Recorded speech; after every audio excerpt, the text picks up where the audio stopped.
રાધે રાધે, જય શ્રી કૃષ્ણ. આજથી આપણે સીતા અવતારની કથાને વાંચન કરીશું. તેમાં પેલું છે સ્વર્ગમાં દેવવસ્તીનો વિસ્ફોટ. ઘણા લાંબા સમય બાદ એકાએક ગુરુહુકમ પ્રસારિત કરીને બોલાવવામાં આવેલી આજની તાકીદની દેવસભાની નોંધપાત્ર વિશેષતા એ હતી કે સ્વર્ગના અદ્યતન સભાગૃહ મધ્યે યોજાયેલી આજની આ દેવસભામાં ન કેવળ સ્વર્ગની દેવ સમિતિના 7 સભ્યો જ, બલકે સ્વર્ગલોકમાં વર્ષોથી નિવાસ કરતા પરમ દેવાત્મા કોટીના તમામ દેવ સમુદાયને પણ ઉપસ્થિત રહેવાનો અને ચર્ચામાં સક્રિયપણે ભાગ લેવાનો અધિકાર દેવગુરુ શ્રી બૃહસ્પતિજીના આદેશથી અપાયો હતો. ફલત વહેલી સવારથી શરૂ થઈ ગયેલી આજની દેવસભામાં અધ્યક્ષના દિવ્યાસન પર પરમ પૂજ્ય દેવગુરુ શ્રી બૃહસ્પતિજી બિરાજમાન થઈ ચૂક્યા હતા અને તેમની સન્મુખ સભાગૃહના પ્રથમ હરોળના સુવર્ણાસનો પર સ્વર્ગની દેવ સમિતિના 7 સભ્યો સર્વશ્રી ઇન્દ્રદેવ, વરુણદેવ, ધર્મદેવ, સૂર્યદેવ, વાયુદેવ, અગ્નિદેવ તથા કામદેવ પોતપોતાના નિયત સ્થાને આસનસ્થ થઈ ગયા હતા. ત્યાર પછી તેમની પાછળ 10 હરોળો સ્વર્ગભૂમિના ઉચ્ચતમ કક્ષાના દેવાત્માઓથી ખીચોખીચ ભરાઈ ગઈ હતી. પ્રસારિત કરાયેલા ગુરુહુકમની સાથે સાથે જ આમંત્રિત તમામ દેવગણને એ પણ જણાવી દેવામાં આવ્યું હતું કે આજની આ તાકીદની દેવસભામાં ક્યાં મૂંઝવતા પ્રાણ પ્રશ્નની ચર્ચા કરવાની હતી, જેથી આ પ્રાણ પ્રશ્ન સંદર્ભે પોતાનું મંતવ્ય રજૂ કરવા જે તે દેવસભ્ય અગાઉથી થોડી ઘણી વૈચારિક તૈયારી કરીને જ સભામાં ઉપસ્થિત રહે. આજની આ દેવસભામાં હાથ ધરાનારો પ્રાણ પ્રશ્ન એ હતો કે મૃત્યુલોક પર પરિપૂર્ણ થઈ ચૂકેલા ત્રેતાયુગના પરિણામ સ્વરૂપે સ્વર્ગની દેવોની વસ્તીમાં જે પ્રચંડ વિસ્ફોટ થયો છે તેના માટે જવાબદાર કોણ? હર હંમેશની જેમ આજે પણ દેવ સમિતિના વરિષ્ઠ સભાસદ શ્રી વરુણદેવને સભાધ્યક્ષ શ્રી બૃહસ્પતિજીએ ચર્ચાનો મંગલ પ્રારંભ કરવા અનુરોધ કર્યો. તાળીઓના ગડગડાટ વચ્ચે જ નિજ આસનેથી ઉત્તિષ્ઠ થઈને શ્રી વરુણદેવ સંબોધનાર્થે રંગમંચ પર નિયત કરાયેલા સ્થાન સમક્ષ જતા પહેલાં નતમસ્તકે દેવગુરુને પ્રણામ કરીને આગળ વધ્યા અને પછી સમસ્ત શ્રોતાદેવોને 2 હાથ જોડી વંદન કર્યા. ત્યારબાદ તેમણે પોતાના વક્તવ્યનો પ્રારંભ આ પ્રમાણે કર્યો. પ્રાતઃસ્મરણીય ગુરુદેવ, અવિનય ગણાય તો ક્ષમા કરજો, કિંતુ આજના ચર્ચાસ્પદ પ્રાણ પ્રશ્નના સંદર્ભમાં હું આટલું તો કહ્યા વિના રહી શકતો જ નથી કે આપણી સ્વર્ગભૂમિ પર પહેલી જ વાર આવી પડેલી વસ્તી વિસ્ફોટની આ અકલ્પ્ય સમસ્યા ઈશ્વરદત્ત કે કુદરત દત્ત તો હરગીજ છે જ નહીં. ભલે એ કંઈક અંશે રાક્ષસજન્ય ગણાતી હોય, પરંતુ આ નામ મતાનુસાર તો એ મહદઅંશે માનવ સર્જિત જ છે અને એ માટે જો કોઈ એક જ મહામાનવ જવાબદાર હોય તો મને નિશંકપણે કહી દેવા દો કે આપણા વિષ્ણુ ભગવાનની યોજનાનુસાર માનવ દેહ ધારણ કરીને દશરથ નંદન શ્રી રામ રૂપે અવની પર અવતરેલા ગોલોકેશ્વર શ્રી કૃષ્ણ પોતે જ આ વસ્તી વિસ્ફોટની દુર્ઘટનાના જનક યાને કરતા હરતા છે. આટલું એક ધડાકે અભિવ્યક્ત કરી દઈને દેવ સમિતિના વરિષ્ઠ સભ્ય તથા સમસ્ત જળચર સૃષ્ટિના અધિપતિ શ્રી વરુણદેવ જેવા વિરમ્યા કે તરત જ આજની દેવસભામાં ભારે સન્નાટો છવાઈ ગયો. પોતે મૂકેલા આ સણસણતા અને હડહડતા આક્ષેપને વધુ યથાર્થ અને વાજબી ઠેરવવા માટે હવે શ્રી વરુણદેવે શ્રોતાદેવો સામે એક વેધક નજર ફેંકી ને પછી ઉમેર્યું કે હે મહાનુભાવો, આપ સૌ રખે એમ માનતા કે આવો વ્યક્તિગત આક્ષેપ મૂકીને હું ગોલકેશ્વર શ્રી કૃષ્ણ પરમાત્માનું ભયંકર અપમાન કરી રહ્યો છું. હકીકતમાં તો મને એમના પ્રત્યે એમની ભગવદીયતા પ્રત્યે ભારોભાર માન સન્માન છે. એટલું જ નહીં, સદીઓથી હું તો એમનો ચાહક અને પ્રશંસક પણ છું. તેમ છતાં તેમને આ વસ્તી વિસ્ફોટ માટે જવાબદાર ગણવા પાછળ મારો આશય તો માત્ર એટલો જ છે કે જો તેમણે ધાર્યું હોત તો આ મહાસંહાર તેઓ અવશ્ય રોકી શક્યા હોત અને આપણા સ્વર્ગની દેવભૂમિ પર એક સામટો આટલો મોટો વસ્તી વિસ્ફોટ જે થયો છે તે થવા ન દીધો હોત. અર્થાત સ્વયં ગોલોકેશ્વર પણ જો ભગવાન વિષ્ણુ નારાયણે અગાઉના 2 અવતારોમાં જે કર્યું હતું તે જ કર્યું હોત અને જે રીતે પોતાના નિશ્ચિત ધ્યેયને પરિપૂર્ણ કરવા ક્રમશઃ પૃથ્વીલોકના 2 મહાભયંકર રાક્ષસો હિરણાક્ષ અને હિરણ્યકશિપુનો વ્યક્તિગત રીતે વિધ્વંસ કર્યો હોત, તે જ રીતે જો શ્રી રામ રૂપે અવતરેલા ગોલોકેશ્વર પ્રભુ શ્રી કૃષ્ણે પણ પોતાને જેમનો અંત આણવાનું ઈશ્વરી કર્તવ્ય બજાવવાનું હતું તે પહેલાં નિર્મમ રાક્ષસો રાવણ અને કુંભકર્ણને લંકામાં જઈને કોઈને કોઈ નિમિત્તે હણી નાખ્યા હોત ને ન તો રામ રાવણનું યુદ્ધ થયું હોત કે ન તો બંને પક્ષે આટલી મોટી સંખ્યામાં જાનહાનિ થઈ હોત, ન તો એમને આટલું મોટું રામાયણ ઊભું કરવું પડ્યું હોત કે ન તો તેમને ગોલોકેશ્વરી શ્રી રાધાજીને સીતારૂપે અવની પર અવતરિત કરાવીને રાવણ દ્વારા એમનું અપહરણ કરાવવાનું દુષ્કૃત્ય આયોજવું પડ્યું હોત. ફલત મારા વક્તવ્યનું સમાપન કરતાં પહેલાં હું પુનઃ મારા આક્ષેપાત્મક વિધાનને બેવડાવું છું કે આપણા દેવલોકમાં થયેલા વસ્તી વિસ્ફોટ માટે જો કોઈ એકમાત્ર મહામાનવ જવાબદાર હોય તો અન્ય કોઈ નહીં, કિંતુ શ્રી રામ રૂપે અવની પર અવતરેલા ગોલોકેશ્વર શ્રીકૃષ્ણ પરમાત્મા પોતે પૂર્ણતઃ જવાબદાર છે. આટલું કહીને હજી તો વરુણદેવ રંગમંચ પરથી નીચે ઉતરવાની તૈયારી કરતા હતા ત્યાં તો દેવસભામાં બિરાજેલા પરમ દેવાત્માઓ પૈકીના એક અગ્રગણ્ય દેવાત્માએ નિજ સ્થાન પરથી ઉત્તિષ્ઠ થઈને પોતાને કંઈ કહેવું છે યા પૂછવું છે એવા આશયથી પોતાનો જમણો હાથ ઊંચો કર્યો. આ જોઈને વરુણદેવ તો ત્યાં હતા ને ત્યાં જ ઊભા રહી ગયા અને તેમણે સભાધ્યક્ષ શ્રી બૃહસ્પતિજી સામે નજર કરી એટલે તરત જ દેવગુરુએ તેમને નિજ આસન પર જઈને બિરાજમાન થવાનો નયો નિર્દેશ કર્યો અને પેલા પરમ દેવાત્માને રંગમંચ પર આવીને પોતાને જે કંઈ કહેવું હોય તે કહેવાનો આદેશ આપ્યો. ગુરુ આજ્ઞાને શિરોમાન્ય કરીને ચ્યવનદેવ નામે સ્વર્ગલોકમાં ઓળખાતા પેલા દેવાત્મા ઝડપથી રંગમંચ પર પધાર્યા અને ગુરુદેવનો ચરણ સ્પર્શ કરીને ઉદ્બોધન માટે નિયત કરેલા સ્થાને ઊભા રહી કહેવા લાગ્યા કે હે આદરણીય ગુરુદેવ, શ્રી વરુણદેવનું વક્તવ્ય સાંભળ્યા પછી મને એ જાણવાની તીવ્ર જિજ્ઞાસા થઈ છે કે એવા તે ક્યાં અગમ્ય કારણસર ત્રેતાયુગ પૂર્વે અને ત્રેતાયુગ દરમિયાન આપણા વિષ્ણુ ભગવાને આર્યાવર્તની પુણ્યભૂમિ પર અક્ષમ્ય અત્યાચાર આચરી રહેલા રાક્ષસોમાંથી ફક્ત 2 જ રાક્ષસોને અને તે પણ ચોક્કસ નામજોગ રાક્ષસો હિરણાક્ષ, હિરણ્યકશુપ તથા રાવણ અને કુંભકર્ણને જ હણવાનો આશય પાર પાડ્યો હતો.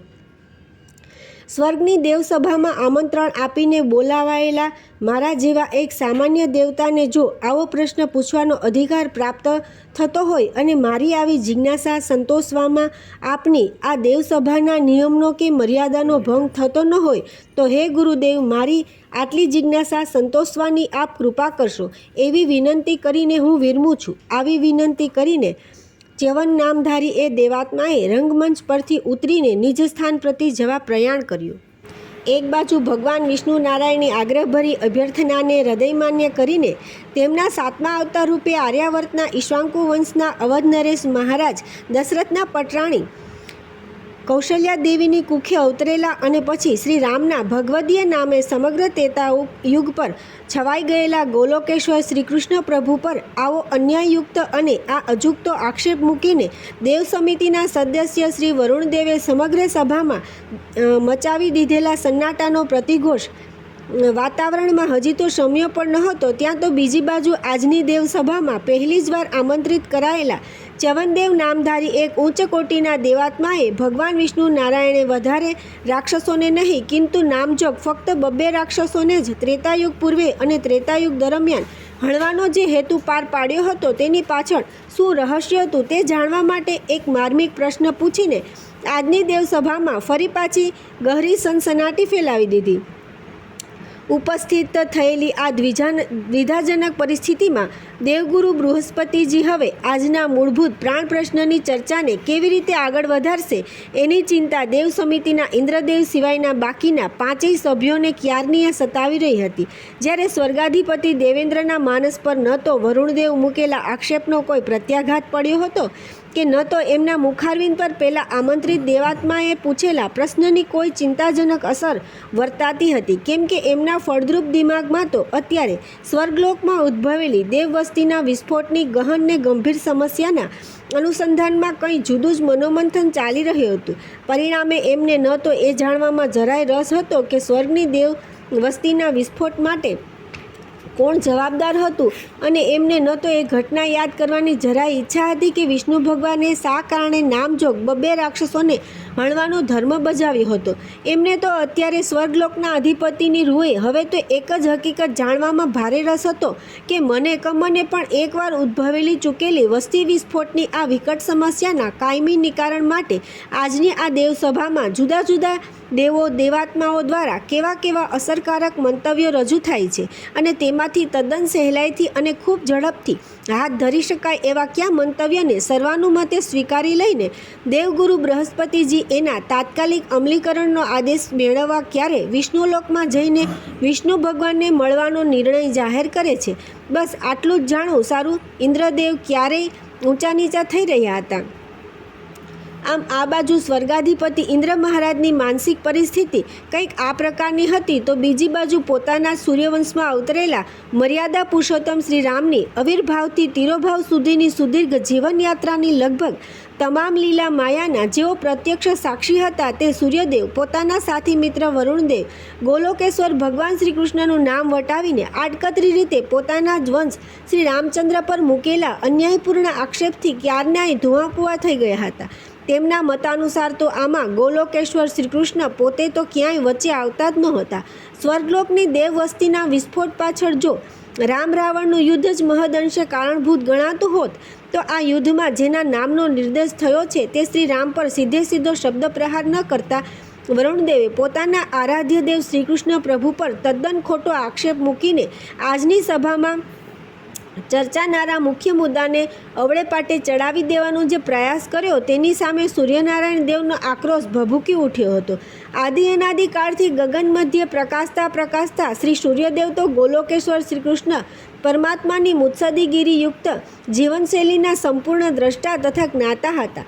એટલું જ નહીં, તેઓ તો યોગેશ્વર શ્રી કૃષ્ણ પરમાત્માની નોંધપાત્ર કહી શકાય તેવી 3 લાક્ષણિકતાઓના તો ભારે પ્રશંસક હતા.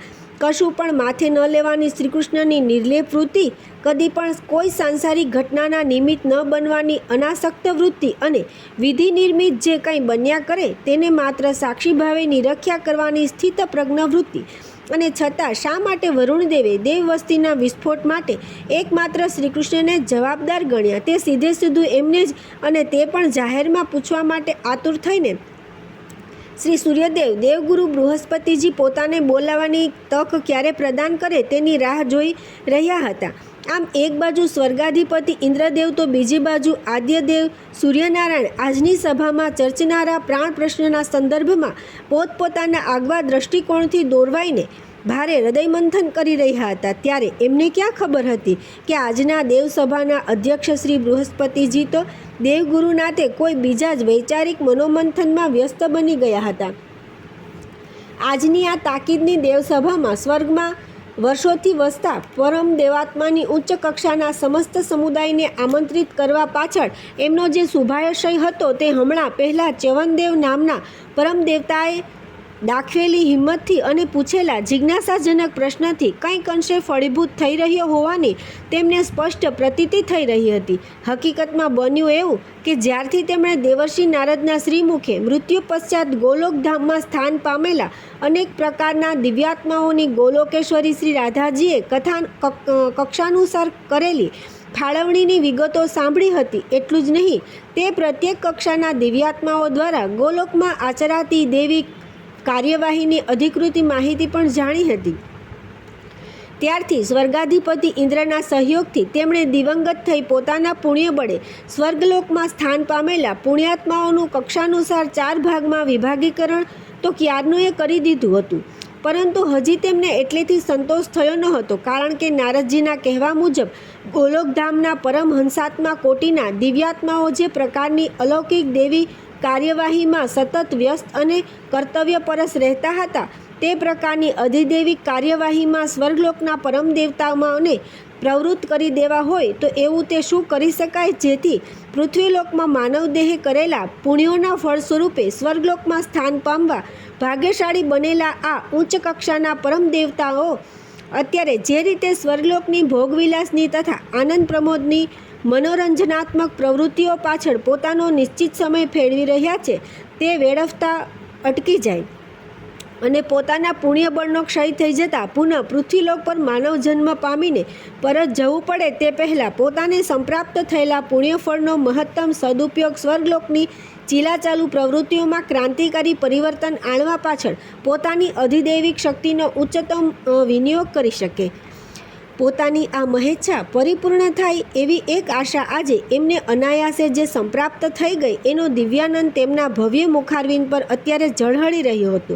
આજે પહેલી જ વાર ચ્યવનદેવ નામના એક પરમ દેવાત્માને જોઈને તથા તેમની પ્રભાવક વાણી સાંભળીને તેમને પ્રતીતિ થઈ રહી હતી કે આ રીતે જો સ્વર્ગલોકના બીજા પરમ દેવાત્માઓ પણ નિષ્ક્રિયપણે પોતાનો સમય વેડફી ન દેતા આ પ્રકારની વૈચારિક પ્રવિધિઓ પાછળ પોતાની આત્મિક શક્તિનો સદુપયોગ કરતા થઈ જાય તો બેશક આજે જેવી સમસ્યા દેવલોકને મૂંઝવી રહી છે તેવી બીજી કેટલીય સમસ્યાઓ કાયમ માટે ઉકેલવાની દિશામાં આવા પરમ દેવાત્માઓ બહુમૂલ્ય ફાળો આપી શકે.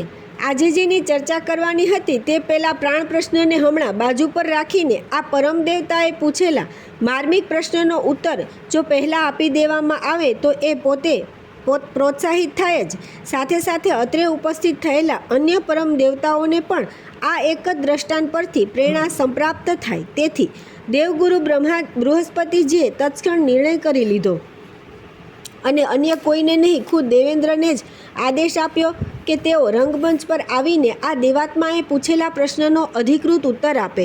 ઇન્દ્રદેવથી ના તો પાડી શકાય એમ હતી જ નહીં, એટલે ગુરુ આજ્ઞાને માન આપી તેઓ નિજ સ્થાનેથી ઉત્તિષ્ઠ થઈને રંગમંચ પર આવ્યા. ગુરુદેવને પ્રણામ કર્યા અને પછી પેલા ચ્યવનદેવ દ્વારા પૂછાયેલા પ્રશ્નનો ઉત્તર આ પ્રમાણે આપ્યો.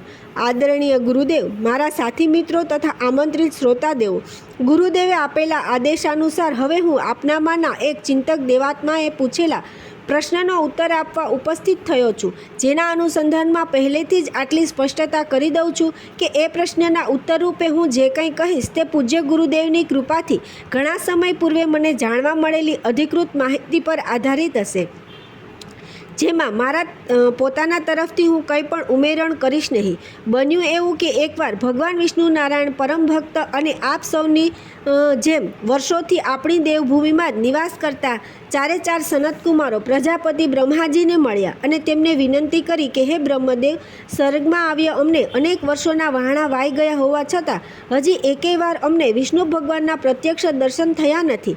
તેથી આપ જો અનુમતિ આપો તો અમે સુરગંગા નદી પાર કરીને વૈકુંઠમાં જઈએ અને ભગવાન વિષ્ણુ નારાયણના પુનિત દર્શન કરીને ધન્ય થઈ જઈએ. આવા શુભ હેતુ માટે વૈકુંઠમાં જવા માગતા સનતકુમારોને બ્રહ્માજીએ તત્ક્ષણ અનુમતિ આપી દીધી અને આશીર્વાદ આપ્યા કે તમારી મનોકામના પૂર્ણ થાઓ. પછી ભગવાન વિષ્ણુ નારાયણનું નામ સંકીર્તન કરતાં કરતાં એ ચારેય સનતકુમારો સુરગંગાને સામે કિનારે પહોંચી ગયા અને વૈકુંઠ ધામમાં પ્રવેશવાના 6 દિવ્ય દરવાજા ક્રમશઃ પાર કરતાં તેઓ છેવટે 7મા યાને છેલ્લા દરવાજા સમક્ષ આવી પહોંચ્યા. આ 7મા દરવાજે જય અને વિજય નામના 2 પાર્ષદોને પહેરો હતો. તેમણે આડી ગદા ધરીને આ સનતકુમારોને રોક્યા અને કહી દીધું કે તમે સીધા યાને પ્રભુની પરવાનગી લીધા વિના અંદર જઈ શકતા નથી.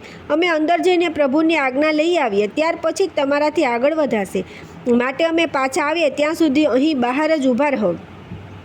આટલું સાંભળ્યું નથી કે સ્વામીની અને સ્વાભિમાની સનતકુમારો અત્યંત કોપાયમાન થઈ ગયા. તેમનો ક્રોધ 7મા આસમાને પહોંચી ગયો અને ગુસ્સાના આવેશમાં તેઓએ અંદર મસલત કરી તરત જ કહી દીધું કે હે મૂર્ખના સરદારો, અમને રોકવાની હિંમત કરનારા તમે આખર છે કોણ? પ્રભુના સેવકો જ ને. તમને ખબર નથી કે અમે કોણ છીએ? શું તમને એટલો પણ ખ્યાલ નથી આવતો કે વિષ્ણુલોકના 6 દરવાજા નિર્વિઘ્ને પાર કરીને અહીં સુધી આવી પહોંચેલા અમે કોઈ સામાન્ય ઋષિમુનિ કે દેવો તો નહીં જોઈએ ને? હે જળબુદ્ધિના પાર્ષદો, અમે તો ભગવાન વિષ્ણુ નારાયણના પરમ ભક્તો છીએ. અમને ઓળખ્યા વિના કે અમારો પરિચય પૂછ્યા વિના તમે અમારી સાથે જે આસુરી વર્તાવ કર્યો છે તે અક્ષમ્ય છે. માટે જાઓ, અમે તમને શાપ આપીએ છીએ કે તમે રાક્ષસ થઈ જાઓ. પૃથ્વીલોકની દાનવી વૃત્તિવાળી કોઈ માતાની કુખે હે પાર્ષદો, તમે સહોદર રૂપે વારંવાર જન્મ લીધા કરો અને રાક્ષસ થઈને આવો આસુરી વર્તાવ જન્મોજન્મ સુધી દાખવ્યા કરો. આ બાજુ વૈકુંઠના વિષ્ણુ નિવાસમાં દેવી લક્ષ્મીજી સાથે પોતાના આગામી અવતાર અંગે ખૂબ જ અગત્યની સંગોષ્ઠી કરી રહેલા અંતર્યામી ભગવાન વિષ્ણુ નારાયણને જેવી જાણ થઈ કે પોતાના વૈકુંઠ ધામના દ્વારે માન્યામાં ન આવે એવી આ અનિચ્છનીય ઘટના બની ગઈ છે કે તરત જ તેમણે પોતાની સંગોષ્ઠી અટકાવી દઈને લક્ષ્મીજીને કહ્યું કે હે દેવી, સ્વર્ગ નિવાસી સનતકુમારોએ આપણા દ્વારે આવીને આવો અસ્વર્ગીય ક્રોધ કર્યો, તેથી હવે તો તેઓ આપણી સન્મુખ આવવાની વાત તો બાજુ પર રહી વૈકુંઠની પવિત્ર ભૂમિ પર પગ મૂકવાને પણ લાયક રહ્યા નથી. તેમ છતાં આખરે તો તેઓ પરાપૂર્વથી મારા ભક્તો છે અને મારા દર્શન કરવાની શુભ ભાવનાથી અહીં સુધી તો આવી જ ગયા છે. ત્યારે ચાલો આપણે સજોડે એમને સામે ચાલીને દર્શન દઈએ અને એમની મનોકામના પૂર્ણ કરીએ. આમ કહીને દયાળુ પ્રભુ વિષ્ણુ નારાયણ લક્ષ્મી સહ વૈકુંઠ ધામના 7મા દરવાજે પ્રગટ થયા. એકાએક ભગવાન તથા ભગવતીને પોતાની સન્મુખ પ્રગટ થયેલા જોઈને સાનંદાશ્ચર્યથી ગદગદ થઈ ગયેલા એ ચારેય સનતકુમારોને પોતાની ભૂલ સમજાઈ ગઈ. આવો ક્રોધ નહોતો કરવો જોઈતો અને આવો ભયંકર શાપ પણ નહોતો આપવો જોઈતો એવું ભાન થઈ જતાં પશ્ચાતાપના અગ્નિમાં બળી રહેલા તેઓ ભગવાનના ચરણોમાં અળોટી પડ્યા અને ગદગદ કંઠે ક્ષમા યાચવા લાગ્યા. ત્યારે દયાળુ પ્રભુ ધીરે રહીને બોલ્યા કે હે સનતકુમારો, તમારા જેવા મારા અનન્ય ભક્તોનું અપમાન કરવું એ હકીકતમાં તો સ્વયં મારું જ અપમાન કરવા બરાબર છે અને તેથી તમે મારા બંને પાર્ષદોને સંયુક્તપણે આપેલો શાપ યથાર્થ છે. એટલું જ નહીં, એ વિધિ નિર્મિત પણ છે. માટે હવે તમારે એ અંગે પસ્તાપો કરવાની કે ક્ષમા માગવાની કોઈ જરૂર નથી. આટલું કહ્યા પછી પોતાની સામે નતમસ્તકે ઊભા રહેલા અને થરથર ધ્રુજી રહેલા પેલા જય અને વિજયની સામે જોઈને પ્રભુએ કહ્યું કે હે પાર્ષદો, સનતકુમારો દ્વારા અપાયેલા શાપનો તમે જીવ બાળીને નહીં, હસતા મોંએ સ્વીકાર કરો, કેમ કે આ શાપના નિમિત્તે આખરે તો તમારું જ કલ્યાણ થવાનું છે. હવે અજાણતા તમારા હાથે થઈ ગયેલા અક્ષમ્ય અપરાધ બદલ આ સનતકુમારોની ક્ષમા માગો અને તેમને વિનંતી કરો કે તેઓ આ શાપમાંથી કોઈ એવું પરિવર્તન કરી આપે કે જેથી કરીને વહેલામાં વહેલી તકે તમે વૈકુંઠમાં પુનરાગમન કરી શકો. પ્રભુની આ સૂચના પાછળનો શુભ સંકેત સમજી ગયેલા સનતકુમારોએ પછી 2 હાથ જોડી પોતાની ક્ષમા યાચી રહેલા પેલા 2 પાર્ષદો જય અને વિજયને એટલું જ કહ્યું કે હે સેવકો, દાનવ રૂપે જન્મ ધર્યા પછી જો તમે વિષ્ણુ ભગવાન સાથે વેર બાંધીને જીવન જીવશો તો ફક્ત 3 જ જન્મના અંતમાં તમે શાપ મુક્ત થઈ જશો. પરંતુ જો તમે રાક્ષસ રૂપે જન્મ્યા પછી પણ તમારા અહીંના પૂર્વ સંસ્કારોના આધારે પ્રભુ પ્રત્યે ભક્તિભાવ રાખીને સત્કર્મો કરશો તો પૂરા 7 જન્મ તમારે આ શાપમાંથી છુટકારો થશે. જાઓ, સમજી વિચારીને તમારે નિર્ણય કરવાનો છે અને પછી જન્મ લેવાનો યોગ્ય સંજોગોની પ્રતીક્ષા કરો. આટલું કહી અને પ્રભુ વિષ્ણુ નારાયણને તથા મહાદેવી લક્ષ્મીજીને સાષ્ટાંગ દંડવત પ્રણામ કરીને પેલા 4 સનતકુમારો સ્વર્ગલોકમાં પરત જવા પ્રસ્થાન કરી ગયા. આ બાજુ હવે શાપ મુક્તિ સંદર્ભે સનતકુમારો દ્વારા સૂચવાયેલા બંને વિકલ્પો અંગે ઝડપથી વિચાર વિનિમય કરીને જય વિજયે નિશ્ચય કર્યો કે 7 વાર અવની પર રાક્ષસ રૂપે જન્મ લેવો એના કરતાં 3 જન્મે અંતે જો શાપ મુક્તિ મળી જતી હોય અને પુનઃ પ્રભુની સેવા કરવા વૈકુંઠમાં પાછા આવી જવાતું હોય તો ભલે આપણે આપણા જ ભગવાન સાથે વેર બાંધીને જીવી નાખીશું. આવો સંકલ્પ કરીને પછી જય વિજયે વૈકુંઠથી વિદાય થતાં પહેલાં ભગવાન વિષ્ણુ નારાયણનો ચરણ સ્પર્શ કર્યો અને માતા લક્ષ્મી દેવીને દૂરથી મસ્તક નમાવી પ્રણામ કર્યા. પછી અંતર્યામી પરમાત્માએ તેમને આશીર્વાદ સહ વચન આપ્યું કે હે જય વિજય, તમે મનોમન લીધેલા નિર્ણયાનુસાર ભલે મારી સાથે પાકું વેર બાંધીને રાક્ષસ રૂપે મને હેરાન પરેશાન કરવા જે પણ રાક્ષસી પ્રવૃત્તિઓ તથા આસુરી વર્તન વ્યવહાર કરવા હોય તે કરીને જીવજો. જાઓ, હું તમને વચન આપું છું કે તમારા 3 રાક્ષસી જન્મનો અંત આણવા હું યથાસમયે કોઈને કોઈ સ્વરૂપે અવની પર અવતરીશ અને તમને હણીને તમારો ઉદ્ધાર કરીશ. બસ આટલું અભય વચન અને આશ્વાસન મેળવીને જય વિજય વૈકુંઠ છોડીને ચાલ્યા ગયા. હે શ્રોતાદેવો, ત્યાર પછી બંને પાર્ષદો વિદાય થઈ જતા ભગવાન વિષ્ણુ નારાયણ દેવી લક્ષ્મીજીને લઈને નિજ પ્રસાદે જવા પાછા ફર્યા. પરંતુ સ્વયં પ્રભુ સાથે વેર બાંધવાની વાત અને તે પણ માનવ રૂપે નહીં, નિર્દયી રાક્ષસ રૂપે પોતાના સ્વામી સાથે વેરભાવે વર્તવાની વાત સાંભળી થોડા ચિંતાગ્રસ્ત થઈ ગયેલા લક્ષ્મીજીને પ્રભુએ રસ્તે ચાલતા જ કહી દીધું કે હે દેવી, તમે જરા પણ ચિંતા ન કરશો. આ તો બધી મારી જ લીલા છે અને મારી જ માયા છે. શાપ મુક્તિ માટે આ બંને પાર્ષદોને 3 જન્મો રાક્ષસ રૂપે લેવાના છે. તેની તથા એમની શાપ મુક્તિ ફળીભૂત કરવા મારે 3 વાર જે અવની પર અવતરણ કરવાનું છે તેની આગોતરી માહિતી હું તમને ખાનગીમાં અત્યારે જ આપી દઉં છું, જેથી તમારી ચિંતાનો અંત આવી જાય. સાંભળો, એમના જન્મની અને મારા અવતારની આ રહી અધિકૃત ભવિષ્યવાણી. પહેલા જન્મે ત્રેતાયુગે પૂર્વે આ બંને પાર્ષદો હિરણાક્ષ અને હિરણ્યકશિપુ નામના રાક્ષસો તરીકે જન્મ લેશે અને ત્યારે અમે વરાહ અવતાર લઈને હિરણાક્ષનો તથા નૃસિંહ અવતાર લઈને હિરણ્યકશિપુનો સંહાર કરીશું. બીજા જન્મે ત્રેતાયુગમાં આ બંને પાર્ષદો રાવણ અને કુંભકર્ણ તરીકે રાક્ષસ કુળમાં 2 સગા ભાઈઓ તરીકે જન્મ ધારણ કરશે અને ત્યારે મારા બદલે ગોલોકેશ્વર શ્રીકૃષ્ણ શ્રી રામ રૂપે અવતાર ધારણ કરી આ બંને રાક્ષસોનો રણભૂમિ પર વધ કરશે, જે હકીકતમાં મારો જ અવતાર ગણાશે. ત્રીજા જન્મે દ્વાપરયુગમાં આ બંને પાર્ષદો શિશુપાળ અને દંતવક્ર નામે જન્મ લઈ રાક્ષસ જેવું આસુરી આચરણ કરશે અને ત્યારે ફરી પાછા મારા બદલે યોગેશ્વર શ્રી કૃષ્ણ કૃષ્ણાવતાર ધારણ કરીને એમનો શિરચ્છેદ કરે એવી મારી તો અંતરેચ્છા છે. છતાં હજી દ્વાપરયુગ હમણાં જ શરૂ થયો હોવાથી અને મેં ગોલોકેશ્વર શ્રી કૃષ્ણનો આ બાબતમાં શો નિર્ણય છે તે હજી જાણ્યું નથી, એટલે હાલને તબક્કે આ અંગે હું કંઈ પણ કહી શકું એમ નથી.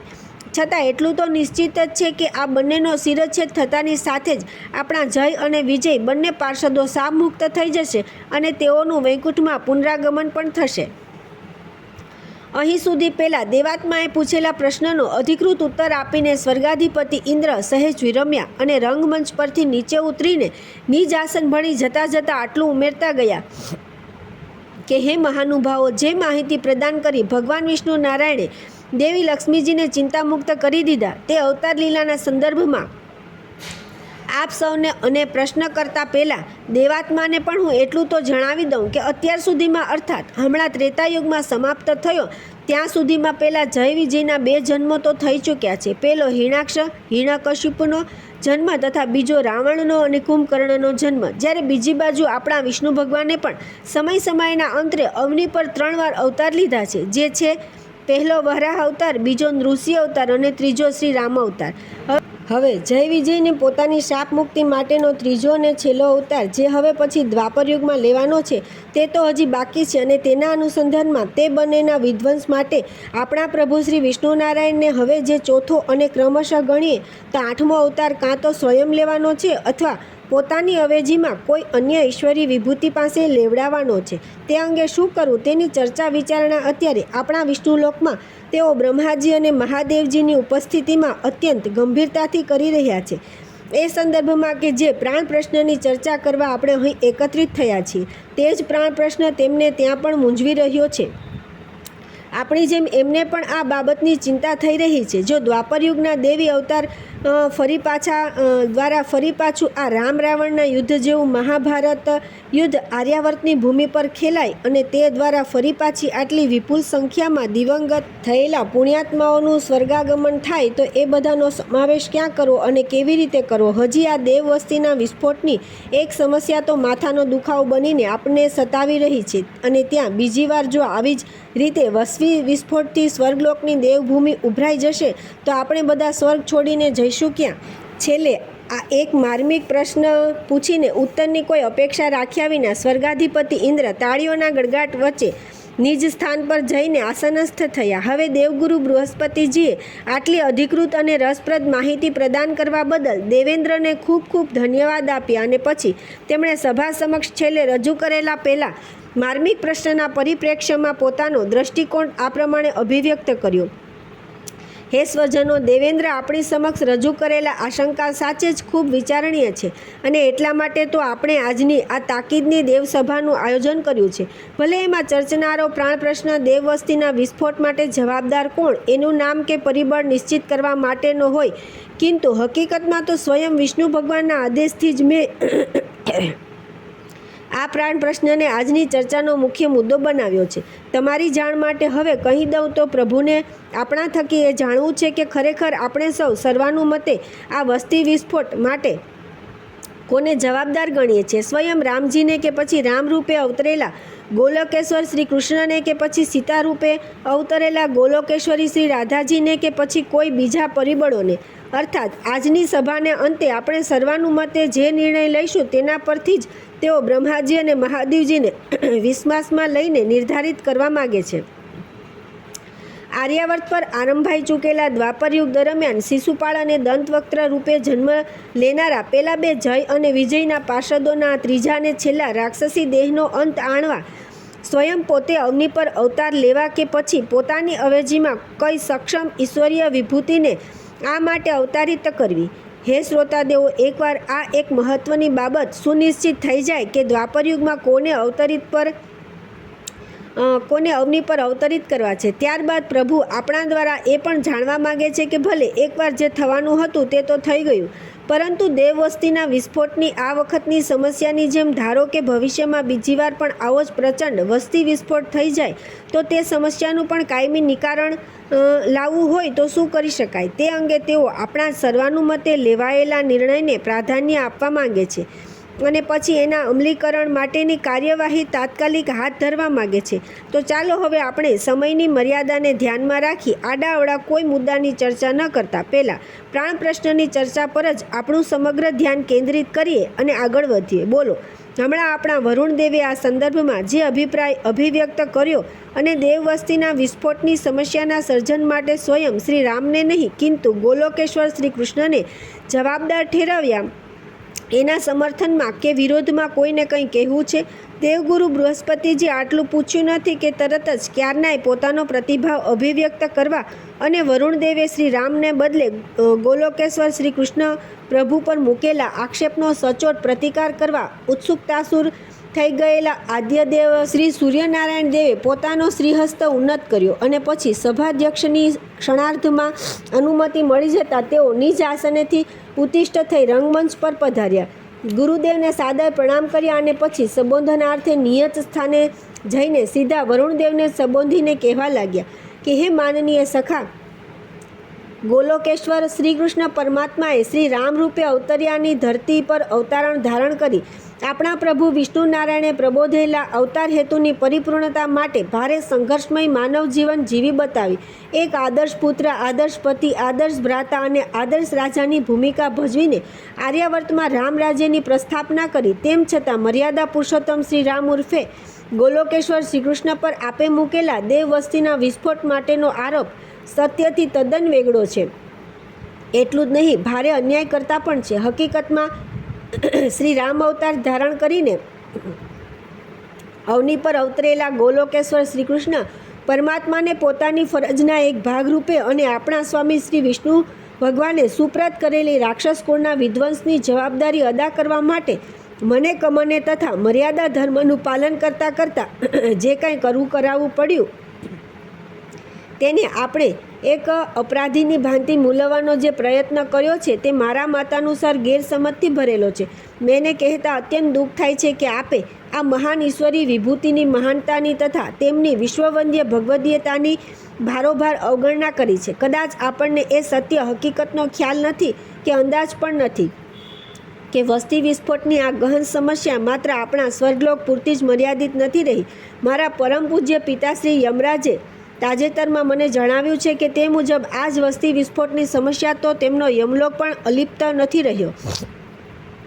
તેમના કહેવા મુજબ ત્રેતાયુગ દરમિયાન ન કેવળ રાવણ, ઇન્દ્રજીત, કુંભકર્ણ વગેરેના હસ્તે બલકે તાડકા, સુબાહુ, વિરાધ, ખરદૂષણ, મારીચ આદિ અનેકના હાથે સંહારાયેલા આર્યાવંતના અસંખ્ય ઋષિમુનિઓના પુણ્યાત્માઓથી જેમ આપણી દેવપુરી ઉભરાઈ ગઈ છે તેમ શ્રી રામ અને લક્ષ્મણ ઉપરાંત તેમની વિશાળ રીછ વાનર સેનાના હસ્તે હણાયેલા અગણિત અસુરોના પાપાત્માઓની એમની યમપુરી પણ છલકાઈ ગઈ છે. પરિણામે આપણી બાજુ જેમ વિષ્ણુ ભગવાન સ્વર્ગલોકમાં અનેકાધિક પુણ્યાત્માઓના આગમનથી ચિંતિત થઈ ગયા છે તેમ પેલી બાજુ કૈલાસાધિપતિ ભગવાન શંકર પણ યમલોકમાં પાપાત્માઓના બેફામ ધસારાથી વ્યથિત થઈ ગયા છે. પરંતુ તેમના પક્ષે આ અનિચ્છનીય પરિસ્થિતિની આશ્વાસનાત્મક વિશેષતા એ છે કે તેઓ યાને કે ભગવાન ભોલેનાથ તો પરાપૂર્વથી રામચંદ્રજીને જ પોતાના આરાધ્ય દેવ ગણતા હોવાથી અને એકમાત્ર એમની જ ભગવત ભાવે ભક્તિ આરાધના કરતા હોવાથી યમલોકમાં ઉદ્ભવેલી પાપાત્માઓની વસ્તીના વિસ્ફોટ માટે તેઓ શ્રી રામરૂપે અવતરેલા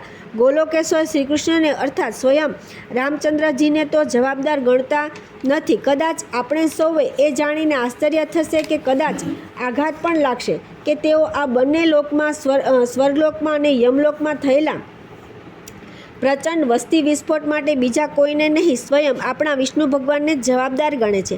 આટલું સાંભળ્યું નથી કે દેવસભામાં ફરી પાછો ત્રીજી વાર સન્નાટો મચી ગયો અને આ મૃત્યુલોક પર ઉદ્ભવેલા મહાસંહાર દ્વારા દેવલોક અને યમલોક બંને લોકમાં સર્જાયેલી વસ્તી વિસ્ફોટની સમસ્યા માટે જવાબદાર હોવાનો આરોપ હવે શ્રીકૃષ્ણ પરથી ઉતરીને સીધો શ્રી વિષ્ણુ નારાયણ પર મુકાયો એટલે સ્વાભાવિકપણે સમસ્ત દેવ સમુદાય આશ્ચર્યચકિત થઈ ગયો. મહાદેવજી જેવી સદાય તટસ્થ અને નિષ્પક્ષ રહેવા ટેવાયેલી મહાવિભૂતિ દ્વારા પોતાના સ્વામી શ્રી વિષ્ણુ ભગવાન સામે થયેલો આ આક્ષેપાત્મક અંગુલી નિર્દેશ કોઈ પણ વિષ્ણુ ભક્ત દેવ સહન ન કરી શકે એ સર્વવિદિત હતું. તેથી થોડી ક્ષણો પૂરતા તો સૌ દેવો હતપ્રદ થઈને એકબીજાની સામે જોતા જ રહી ગયા, પરંતુ ધર્મ અને ન્યાયના પ્રખર પુરસ્કર્તા એવા શ્રી ધર્મદેવથી આ આક્ષેપનો પ્રત્યુત્તર આપ્યા વિના ના રહેવાયું. એટલે તેમણે સભાધ્યક્ષની સંમતિથી રંગમંચ પર પધારીને પછી અન્ય કોઈને નહીં, સીધા દેવગુરુ બૃહસ્પતિજીને સંબોધીને કહેવા માંડ્યું કે હે આદરણીય ગુરુદેવ, આપણે સૌ એ હકીકતથી તો આદિ અનાદિ કાળથી સુજ્ઞાત જ છીએ કે જ્યાં અગ્નિ હોય ત્યાં ધુમાડો હોય જ, જ્યાં ચાંદની હોય ત્યાં શીતળતા હોય, અને જ્યાં દૂધ હોય ત્યાં ધવલતા પણ હોય. એ ન્યાય જ્યાં યુદ્ધ હોય ત્યાં સહાર તો હોય ને હોય જ. અને પછી સામૂહિક સહારના ફળ સ્વરૂપે જેઓ વીરગતિ પામે તે તમામ જીવાત્માઓ, પછી એ માનવ હોય કે દાનવ, નર હોય યા વાનર, પાપી હોય યા પુણ્યશાળી, સૌ કોઈ વિધિ નિર્મિત કર્મના સિદ્ધાંત અનુસાર કોઈને કોઈ યોનિમાં પ્રવેશ કર્યા વિના છૂટકો જો થતો નથી. પછી એ પ્રેત યોનિ હોય, નરક યોનિ હોય કે દેવ યોનિ. સૃષ્ટિ સર્જનની અને વિસર્જનની પ્રક્રિયાના આ એક અવિનાભાવી ભાગરૂપે આ બધું તો સૃષ્ટિના ઉદ્ભવકાળથી માંડીને આજ દિન સુધી ચાલ્યા જ આવે છે. અર્થાત જન્મ અને મૃત્યુના આ કુદરતી ચક્ર તો યુગાંતરોથી અવિરતપણે ઘૂમ્યા જ કરે છે, તે આપણે સૌ જાણીએ છીએ. પરંતુ અત્રે આમંત્રિત પરમ દેવતા સમુદાયના મોટા ભાગના દેવાત્માઓને મને ખબર છે ત્યાં સુધી એ માનવા જ તૈયાર નથી કે આ મહાસહારની ફળશ્રુતિ રૂપે બંને લોકમાં ઉદ્ભવેલી આ વસ્તી વધારાની સમસ્યા માટે વ્યક્તિગત રીતે કોઈ એકને, અર્થાત શ્રી રામને કે શ્રી વિષ્ણુને જવાબદાર ગણવા જોઈએ. આ તો પાડાના વાંકે પખાલીને ડામ દેવા જેવો ઘાટ છે. છેક સતયુગથી અસખલિતપણે ચાલી આવતી સર્જન વિસર્જનની આ ઘટનાનો દોષ કોઈ એક બે ભગવદીય મહાસ્વરૂપ પર નાખી દેવો એ કેટલા અંશે ઉચિત કે ન્યાયસંગત છે તે હે ગુરુદેવ હવે આપ જ કહો. સમગ્ર દેવલોક વતીથી હવે હું આપને વિનમ્ર ભાવે આગ્રહભરી વિનંતી કરું છું કે આપણી સ્વર્ગભૂમિ પર ઉદ્ભવેલી વસ્તી વિસ્ફોટની સમસ્યાનું કામ ચલાવ કે કાયમી નિરાકરણ શોધતા પહેલાં આપ અમને એ સમજાવવાની કૃપા કરો કે ગોલોકના અને સ્વર્ગલોકના સર્વે સર્વા શ્રી કૃષ્ણ અને શ્રી વિષ્ણુ પર મુકાયેલો આ આક્ષેપ કેટલા અંશે વ્યાજબી અને તર્કબદ્ધ છે. અમે સૌ હવે તો આપના જ પ્રેરણાદાયી પ્રતિભાવની આતુરતાથી પ્રતીક્ષા કરી રહ્યા છીએ. તો કૃપયા હવે આપ આ વ્યક્તિગત આક્ષેપ ની સામસામે ચાલતી ચર્ચા પર પૂર્ણવિરામ મુકાઈ જાય એવું કંઈક કહો, જેથી આજની આ દેવસભાની કાર્યવાહી અવળાપાટે ચડી ગઈ છે તે શાંત થઈ જાય અને આપણે આપણા મૂળભૂત પ્રાણ પ્રશ્નના નિરાકરણની દિશામાં આગળ વધી શકીએ. આટલું કહીને શ્રી ધર્મદેવ જેવા વિરમ્યા કે તરત જ ઉપસ્થિત દેવ સમુદાયે તાળીઓના પ્રચંડ નાદથી એમના આ પ્રસ્તાવને અનુમોદન આપ્યું. પછી તો અત્યંત પ્રસન્નચિત્તે દેવગુરુ બૃહસ્પતિજીએ પોતાની સન્મુખ બિરાજેલા વિશાળ દેવ સમુદાય ભણી એક પ્રેમપૂર્ણ અછડતી નજર ફેરવી અને તરત જ ખ્યાલ આવી ગયો કે બંને ભગવદીય સ્વરૂપો શ્રી રામ અને વિષ્ણુ પર વસ્તી વિસ્ફોટના સંદર્ભે મુકાયેલ આક્ષેપ અંગે પોતાનો શો પ્રતિભાવ છે તે જાણવા માટે સૌ આતુરતાથી પોતાની સામે જોઈ રહ્યા છે. થોડી ક્ષણો પૂરતી જ નિજ નેત્રો અર્ધનિમીલિત રાખીને પછી બૃહસ્પતિજીએ પોતાની ધીરગંભીર વાણી આ પ્રમાણે વહેતી મૂકી.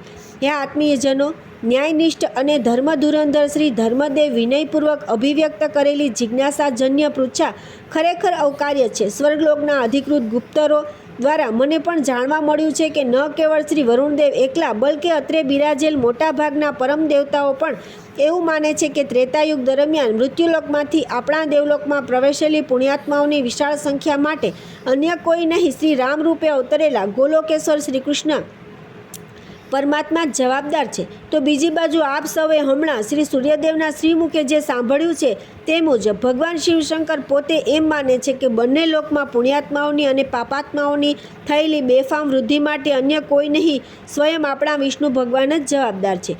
આમ આજની આ દેવસભાની નિર્ધારિત કાર્યવાહી બે દેવ વિભૂતિઓ પર સામસામે મુકાયેલા આક્ષેપોથી અવળે પાટે ચડી ગઈ છે. છતાં વાંધો નહીં, હું એને સવળે પાટે ચડાવી દેવાનો સક્રિય પ્રયત્ન કરું છું. પરંતુ એ પહેલાં મને બે અત્યંત મહત્ત્વની બાબતો બરાબર સ્પષ્ટ કરી દેવા દો. પહેલી બાબત છે ઘડીમાં શ્રી રામ પર તો ઘડીમાં શ્રી કૃષ્ણ પર નામજોગ જે આક્ષેપો મુકાયા છે તે અંગે મારા મત અનુસાર અહીં નામોલ્લેખ કરવાની બાબતમાં ભારે ગેરસમજ થઈ છે. હકીકતમાં જેમ દૂધનું રૂપાંતર દહીંમાં થઈ જાય પછી દૂધ કહેવાને લાયક રહેતું નથી અને પાણીનું બાષ્પીભવન વરાળમાં થઈ ગયા પછી એ પાણી કહેવાડાવાને લાયક રહેતું નથી. એ રીતે એકવાર ગોલોકેશ્વર શ્રી કૃષ્ણ પ્રભુએ શ્રી રામ રૂપે અવતાર ધારણ કરી લીધો. ત્યાર પછી તેઓ શ્રી કૃષ્ણ રૂપે ઓળખાતા નથી, શ્રી રામ રૂપે જ ઓળખાય છે. તેઓ હવે શ્રી કૃષ્ણ રૂપે તો કંઈ કહેતા કંઈ કરતા જ નથી. જે કંઈ કરે છે તે તો હવે શ્રી રામ જ કરે છે. અર્થાત ત્રેતાયુગમાં ગોલોકેશ્વર શ્રી કૃષ્ણે દશરથ નંદન શ્રી રામ રૂપે અવતાર લઈ લીધો પછી જે કંઈ સંહારાત્મક કે ઉદ્ધારાત્મક લીલાઓ થઈ તે બધી રામે જ કરી હોવાથી એ લીલા માયાના ફળરૂપે જે કંઈ સર્જન થયું તેના કરતાં હરતા તો કૌશલ્યાનંદન શ્રી રામ જ છે. આમાં હવે ગોલોકેશ્વર શ્રી કૃષ્ણ તો ક્યાંય વચ્ચે આવતા નથી. ફળ સ્વરૂપ વરુણદેવે શ્રી રામના બદલે કૃષ્ણ પર મૂકેલો આરોપ તાર્કિક રીતે તદ્દન ખોટો છે. અર્થાત ગોલોકેશ્વર શ્રી કૃષ્ણ તો આ વસ્તી વિસ્ફોટની બાબતમાં તદ્દન નિર્દોષ છે. આટલું સાંભળ્યું નથી કે મોટાભાગનું સભાગૃહ હર્ષનાદોથી અને તાળીઓના નાદોથી ધમધમી ઉઠ્યું. સભાધ્યક્ષ શ્રી બૃહસ્પતિજીએ હવે આગળ ચલાવ્યું કે હે શ્રોતાદેવો, બીજી અત્યંત મહત્ત્વની બાબત છે. આપણા વિષ્ણુ ભગવાન ને ક્રમશઃ લીધેલા વિવિધ અવતારો અંગેની આપે થોડીવાર પહેલાં જ આપણા સ્વર્ગાધિપતિ ઇન્દ્રદેવના શ્રીમુખે સાંભળ્યું છે કે વિષ્ણુ ભગવાન નિજ અર્ધાંગના લક્ષ્મીદેવીને ચિંતામુક્ત કરી દેવાના આશયથી પહેલાં જય વિજયના ઉદ્ધારાર્થે લેવાનારા અવતારોની ભવિષ્યવાણી કહી સંભળાવી. તેમણે કહ્યું કે આ જય વિજય બંનેને એમના પહેલાં રાક્ષસ જન્મમાંથી મુક્ત કરવા અમે ક્રમશઃ વરાહ અવતાર અને નૃસિંહ અવતાર ધારણ કરીશું. આપે માનાર્થે વાપરેલા અમે શબ્દથી ભારે ગેરસમજ ઊભી થવા પામી છે. મારી જાણ મુજબ આર્યાવર્તના કેટલાક પ્રકાંડ પંડિતોએ, વિદ્વજનોએ અને ઋષિમુનિઓએ પણ એમના ધર્મગ્રંથોને આ અમે શબ્દનું ખોટું અર્થઘટન કરીને એમ સાબિત કરવાનો પ્રયત્ન કર્યો છે. આ બે અવતારો ઉપરાંત બીજા પણ 4 અવતારો છે: મત્સ્યાવતાર, કુર્મા અવતાર, વામન અવતાર અને પરશુરામ અવતાર. સ્વયં યાને તેમણે જાતે તો લીધા જ નથી. એમના આદેશથી સ્વર્ગલોકના એમના અંશાવતારો એ જ અવની પર અવતરણ કરી એમના બદલે આ ઈશ્વરીય કાર્ય પરિપૂર્ણ કર્યું છે. આમ આપણા વિષ્ણુ ભગવાનના અવતારો સંદર્ભે પણ ભારે મતમતાંતરો પ્રવર્તે છે, જે સત્યથી તદ્દન વેગળા છે. કેમ કે આપણા વિષ્ણુ ભગવાનની અવેજીમાં અવતાર લેવાની ક્ષમતા ગણો કે અધિકાર આપણા સ્વર્ગલોક અને વિષ્ણુલોકની ફક્ત આ 12 વિભૂતિઓને સંપ્રાપ્ત છે. દેવર્ષિ નારદજીને દેવગુરુની રૂએ મને યાને બૃહસ્પતિને દેવ સમિતિના અત્રે ઉપસ્થિત 7 દેવો ઇન્દ્ર, વરુણ, સૂર્ય, ધર્મ, અગ્નિ, વાયુ તથા કામદેવને અને આજે અન્યત્ર રોકાણ હોવાથી ઉપસ્થિત રહી શક્યા નથી તે ધન્વંતરી દેવ, વિશ્વકર્મા તથા કુબેર ભંડારીને આમાં અશ્વિની કુમારોની અને સનત કુમારોની ગણા તો થતી જ નથી. આટલું આપની જાણ સારું દર્શાવી હવે સ્પષ્ટતા કરું છું કે અમારા આ 12માંથી કોઈ કહેતા કોઈએ પણ અત્યાર સુધીમાં એકેય વાર વિષ્ણુ ભગવાનના બદલે અંશાવતાર લીધો જ નથી. ફળ સ્વરૂપ આ 6 અવતારો વિષ્ણુ અવતારો રૂપે 14 બ્રહ્માંડમાં ઓળખાય છે. અલબત્ત આ ત્રેતાયુગમાં થયેલો 7મો અવતાર તો યાને રામાવતાર તો નિશંકપણે વિષ્ણુ અવતાર છે જ નહીં. એ તો પ્રેમાગ્રહથી ગોલોકેશ્વર શ્રી કૃષ્ણ પ્રભુએ જ લીધેલો અવતાર છે અને સ્થિતાપતિ શ્રી રામ રૂપે તેમણે પેલા જય વિજયના બીજા રાક્ષસ જન્મનો યાને રાવણ અને કુંભકર્ણનો સંહાર કર્યો છે. આટલી નિષ્પક્ષ અને અધિકૃત માહિતી પ્રદાન કરીને સભાધ્યક્ષ સ્થાને બિરાજેલા દેવગુરુ બૃહસ્પતિજી જેવા વિરમ્યા કે બીજી વાર આજની દેવસભાએ ભારે હર્ષનાદ કરી તેમના આ મંતવ્યને વધાવી લીધું. બંને વિવાદાસ્પદ મુદ્દાઓની સચોટ સ્પષ્ટતા થઈ જતાં દેવસભાનું વાતાવરણ હર્ષવિભોર થઈ ગયું. હવે શ્રી ધર્મદેવ કરેલી આગ્રહભરી અભ્યર્થનાના અનુસંધાનમાં બૃહસ્પતિજીએ સ્વર્ગલોકના દેવી વસ્તી વિસ્ફોટ પ્રચંડ છે માટે જવાબદાર કોણ એ મૂળભૂત પ્રાણ પ્રશ્ન સંદર્ભે જે 2 ઈશ્વરીય વિભૂતિઓ રામ અને વિષ્ણુ પર મુકાયેલા આક્ષેપો અન્વયે પોતાનો પ્રતિભાવ રજૂ કરવાની શરૂઆત આ પ્રમાણે કરી.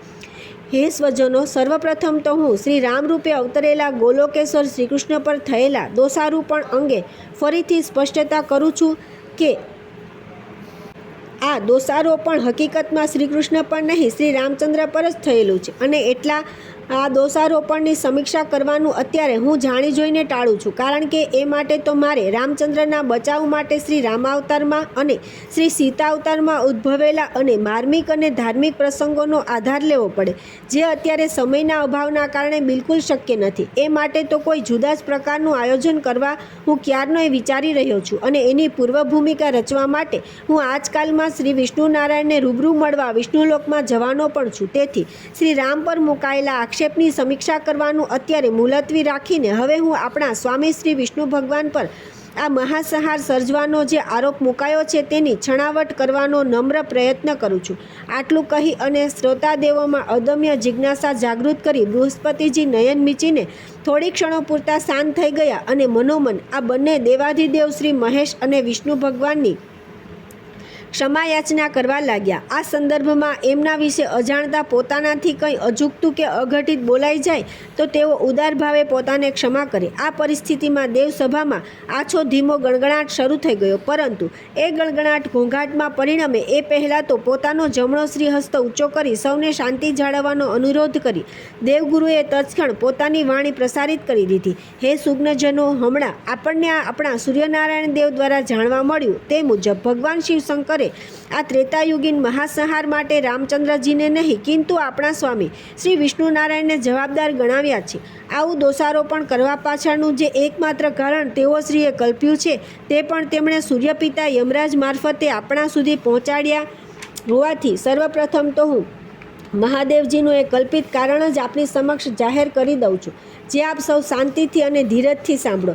આટલું કહીને ઉદ્બોધિત કરી દેવગુરુ સહેજ વિરમ્યા અને પછી ઉત્કંઠિત નયને પોતાની સામે અપલક નિહાળી રહેલા સુરપતિ ઇન્દ્ર સામે દ્રષ્ટિદોર સાંધીને તેઓ કહેવા લાગ્યા કે હે દેવરાજ, તમે તો એ હકીકતથી સારી પેઠે સુજ્ઞાત જ છો કે ત્રેતાયુગ પૂર્વેના સમયગાળામાં પૃથ્વીલોક પર આટલો મોટો સામૂહિક મહાસંહાર તો એકેવાર ઉદ્ભવ્યો જ નથી.